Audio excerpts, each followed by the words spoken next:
So I meant to upload this video earlier, but work and life got in the way. So here's my very late review for Little. So Little is a movie produced by Will Packer Productions, directed by Tina Gordon Chisholm, and it's starring Regina Hall, Issa Rae, and Masai Martin, who are both making their film debut. If you don't know, Issa Rae is the writer and star of Insecure, and Masai Martin is one of the stars of Blackish. Masai Martin also executive produced this movie, making her the youngest executive producer in Hollywood history. And she's only 14 years old. Hell, what was I doing at 14? Definitely wasn't producing movies. Like, can I get a magic wand and go back to being a child again just like they did in this movie so I can get a do-over? So basically the premise of Little is an overly aggressive mogul of a tech company played by Regina Hall. She magically gets turned into her childhood self, and just like with most of these movies, she has to learn a lesson before she can become her adult self again. And her co-star, played by Issa Rae, who is her assistant, she ends up learning a lesson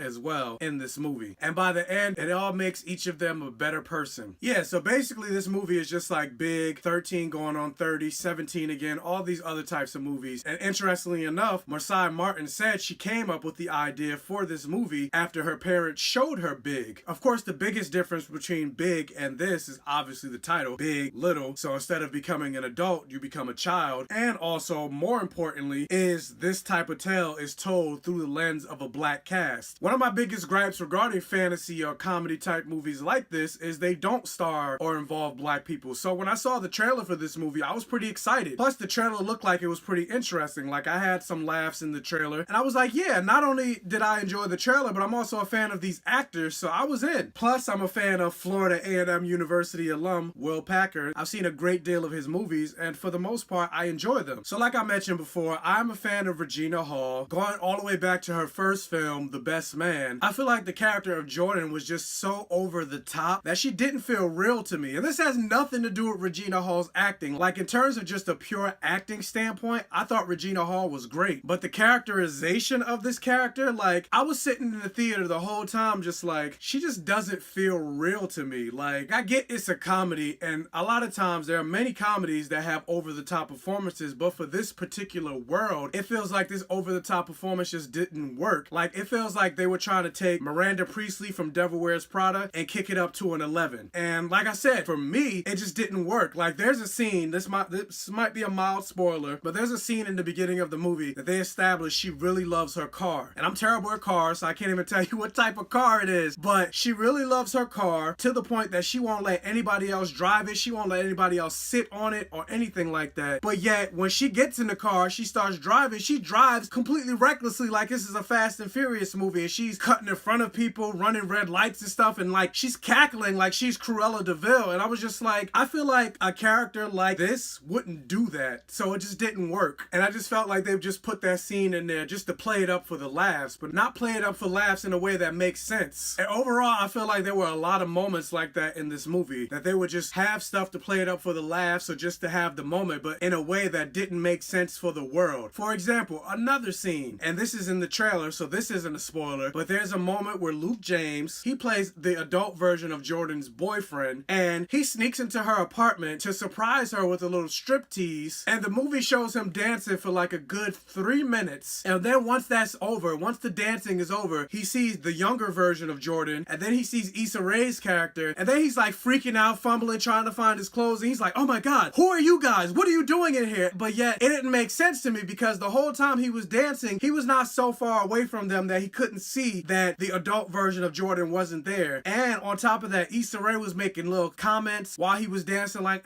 break me off a piece of that. And it's like, he clearly hears her, but yet, why is he continuing to dance? And that's basically a lot of the thoughts that I was having while this movie was going on. It's like, for this moment, it's cute, and Luke James is fine as hell, so I definitely enjoyed that moment, but you could definitely tell that scene was written for the ladies and the gay men, because like I said, I was eating that up. But at the same time, it just didn't make sense. Also, from a marketing standpoint, I saw that Justin Hartley, star of This Is Us, was going around promoting this movie, and so I figured, I was like, oh, so he must have a major role in this movie. And basically it turns out the moment you see him in the trailer is all you get from him in this movie. And I mean, I guess I get it, because you know, This Is Us is a pretty big television show, so a lot of people do know who he is, but I just thought it was weird that they got him like really promoting this movie as if he's a main character. And like I said, what you get from him in the trailer is really all you get from him in this movie. movie. By the way, I need to point out Justin Hartley, he's fine as hell too. Like, this movie just has a lot of fine men. Between Luke James, Justin Hartley, and Tom Bell, who plays Issa Rae's potential love interest. I wish there was more of his character. Like, the relationship between Issa Rae's character and his character, like, that was interesting to see, but yet we didn't really get anything from them, and that was kind of disappointing. I do feel like Masai Martin is definitely going to be a force to reckon with in Hollywood. Like I mentioned, this is her idea. She was an executive producer in this movie. Plus, she's a great actor. Like, I enjoy her performances in this. I love her in Blackish, and I just can't wait to see more of her in Hollywood. I just felt like the writing for this movie didn't do her or any of the characters really justice in this movie. I know overall, based on everything I've said, it sounds like I hated this movie, and I really didn't. Like, overall, I enjoyed it to an extent. Like, I would say the major goal of a comedy is to make you laugh, and so long as it does that, it's not a failure. And yes, I did laugh in this movie. I just didn't laugh as much as I should have, and I felt like I could have. And all of that just boils down to the strength of the writing of these characters, really. But yes, like I said, I did ultimately have a good time. I just wanted more from it. So overall, I would give Little,